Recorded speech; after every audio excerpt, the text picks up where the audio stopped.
Alaikum everyone. My name is Huzaifah Ahmed and I'm from Rehan School Korangi campus. Today, another task of discussion with ChatGPT is here with me, which is discuss how to overcome fear and take bold steps in your life on your social media platforms.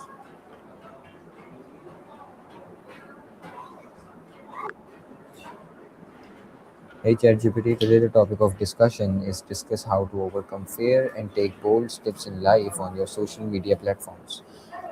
That's a great topic. I think fear of failure or uncertainty really holds a lot of people back, especially when it comes to putting themselves out there on social media.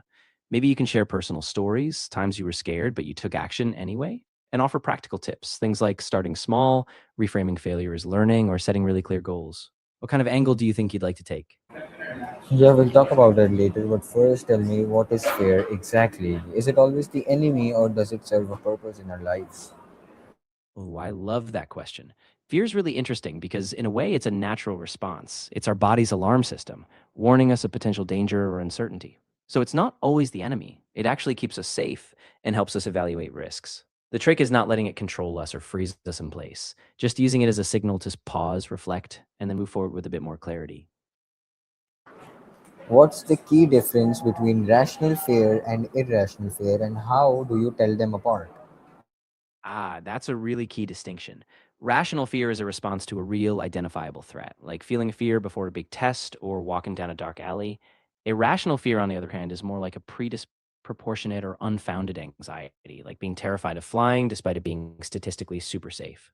To tell them apart, you ask yourself, is this fear based on a real present danger, or is it a projection or assumption? Once you get clear, you can decide how to respond thoughtfully. What does neuroscience say about what actually happens in the brain when we experience fear?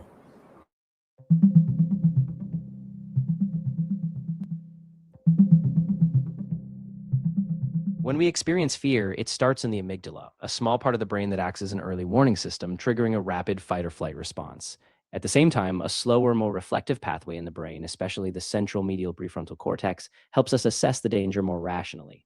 If the amygdala overpowers that reflective process, fear can become irrational, often driven by past experiences or imbalances in brain chemicals. Why is that people stay stuck in comfort zones even when they know growth exists outside of them?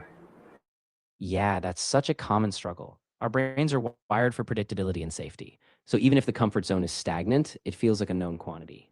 Stepping outside brings uncertainty and that triggers fear. Plus, it's easy to rationalize staying put, like I'll do it tomorrow. So it takes deliberate, repeated small steps to break out and build new habits. The discomfort's normal, but so is growth once you push past it.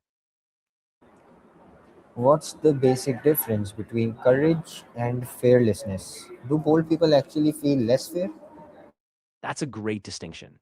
Courage isn't the absence of fear, it's actually feeling the fear and choosing to act despite it. Fearlessness, on the other hand, is more like not experiencing fear at all, or at least not being aware of it. So bold people do still feel fear. They just have the resolve to move through it, even if their heart is pounding. How does the fear of judgment and what other things stop people from taking bold steps in daily life? Yeah, fear of judgment is huge.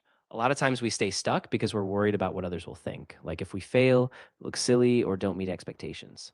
That fear can keep us from even starting because we play out worst case scenarios in our heads. But once we realize that most people are too busy with their own lives to judge us as harshly as we fear, we can loosen that grip and take those bold steps.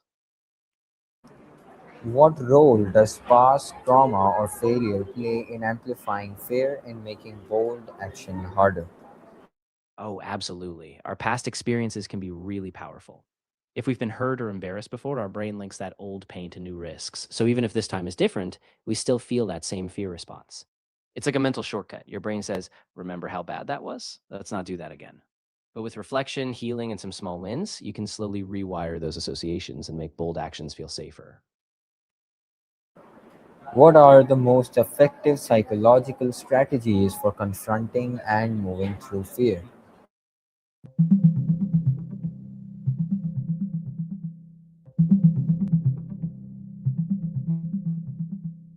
Effective psychological strategies for confronting fear include first recognizing the fear as a protective signal, not just an enemy. Next, you can distinguish rational fear tied to real threats from irrational fear, which is exaggerated or linked to past trauma. You can also use your body, like slow breathing or standing tall, to calm yourself. Break fear down into small steps, reframe failure as learning, and build a support system to keep moving forward. How do the boldest people in history, entrepreneurs, activists, and athletes, actually manage their fear? Yeah, it's really fascinating. A lot of them don't just suppress fear, they actually build a kind of relationship with it. They acknowledge it, but keep their focus on a bigger vision or purpose.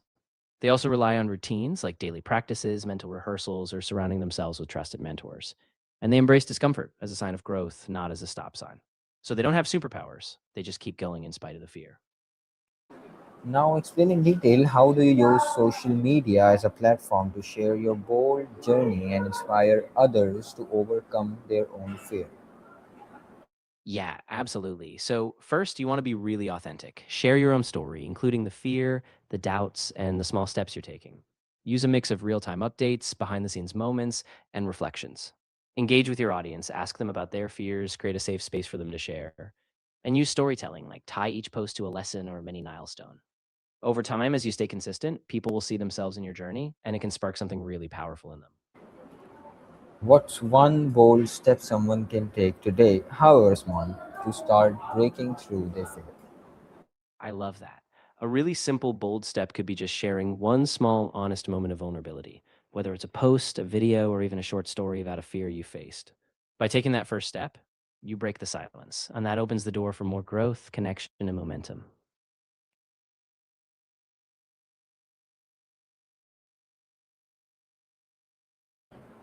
All right, That was a great everyone, this discussion. was the end of my discussion with ChatGPT for today. I hope you liked it. I liked it very much myself. Until the next one, Allah Hafiz.